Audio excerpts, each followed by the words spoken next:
नमस्कार मंडळी, मी संतोषी तुम्हा सर्वांचे स्वागत करते माझ्या @संतोषी बास्तेवाड या यूट्यूब चॅनलवर। माझ्या चॅनलवर मी ट्रॅव्हलिंगचे व्हिडिओ टाकत असते। तर आजचा व्लॉग खोपोली झेनिथ वॉटरफॉलचा आहे। खोपोलीला पोहोचण्यासाठी मुंबई लोकल आणि मुंबई पुणे जुना हायवे या दोन्ही मार्गाने पोहोचता येतं। तर मी आता मुंबई पुणे हायवेवरून धबधब्यांचा सुंदर परिसर व खोपोलीचे नैसर्गिक सौंदर्य निहाळत मी खोपोली गावातून कमानीच्या आत प्रवेश करून बाजारपेठेतून जात आहे। येथे आपल्याला आवश्यक वस्तू खरेदी करायच्या असतील तर करू शकता। तसेच नाश्त्यासाठी पण हॉटेल्स आहेत।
आपण आता विहारी गावामधून जंगलाच्या थोडं मध्यभागी आल्यावर एक संतोषी माता एक मंदिर लागतं। आता त्या मंदिराच्या परिसरामध्ये मी आलेली आहे आणि इथं मस्त वटवृक्ष आहे। आजूबाजूला खूप घनदाट झाडी आहेत आणि इथून झेनिथ वॉटरफॉलचा जो लुक दिसतो तो एकदम अप्रतिम आहे।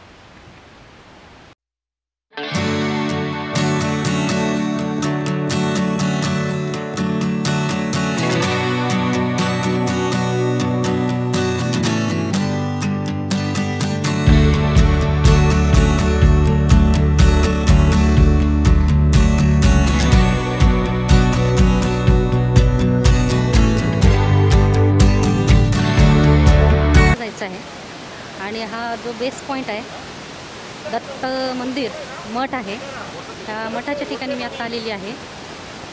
मठापासून ही जंगलाची वाट सुरू होते।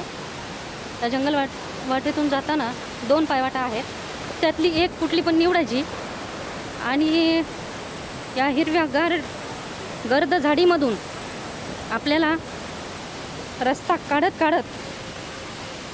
असे नाले लागतील, नद्या लागतील छोट्या छोट्या, त्या ओलांडत आपल्याला त्या पार करत जायचं आहे।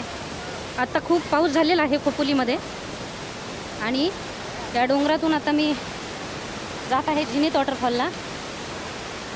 हा एक छोटासा नाला इथे लागलेला आहे, आता मी तो पार करीन। सो जाऊया झेनिथला। जंगलातून नागमोड्या वाटेने चालत असताना हा सुंदरसा ओढा मला लागलेला आहे आणि आता हा ओढा पार करून मला झेनिथच्या वाटेला लागायचं आहे। So follow me.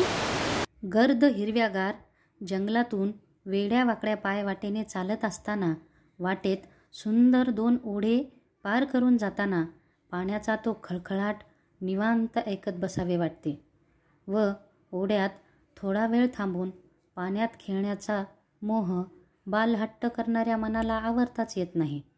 परत धबधब्याचे सौंदर्य दुरूनच खुणावत असल्याने धबधब्याकडे जाणारी सुंदर पायवाट चालावी लागते। ओढ्यांचे थंडगार खळखळ वाहणारे स्वच्छ पाणी चेहऱ्यावर घेतल्याने फ्रेश व ताजेतवाने होऊन उरलेला पायवाटेचा प्रवास चालू झाला।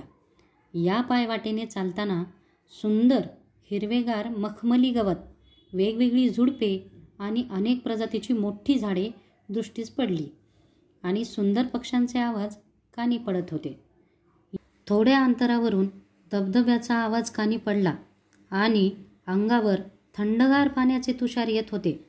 तुषारांच्या गर्द सावळ्या छायेतून पुढं आले तर काय, समोर उंचच्या उंच महाकाय धबधबा ओसंडून कोसळत होता. काळ्या हिरव्या डोंगराच्या कपारीतून पांढऱ्या शुभ्र पाण्याच्या धारा एक अद्भुत अनुभूती देत होत्या. पाण्याचा प्रवाह खूप जास्त असल्याने धबधब्याच्या एकदम जवळ न जाता काठावरूनच निसर्गाचा अद्भुत आश्चर्याचा आस्वाद घेतला. बराच वेळ धबधब्यावर थांबून राहिले. निसर्गाशी तादात्म्य पावलेल्या मनाला रोजच्या आयुष्यातील चिंतेची चिंताच नव्हती. निसर्गासोबतच्या आठवणींची शिदोरी सोबत घेऊन येताना परतीच्या प्रवासाला निघताना पावले मात्र जड झाली. व्हिडिओ आवडल्यास लाईक करा, कमेंट करा, शेअर करा. तसेच चॅनलला सबस्क्राईब करायला विसरू नका. Stay tune. धन्यवाद.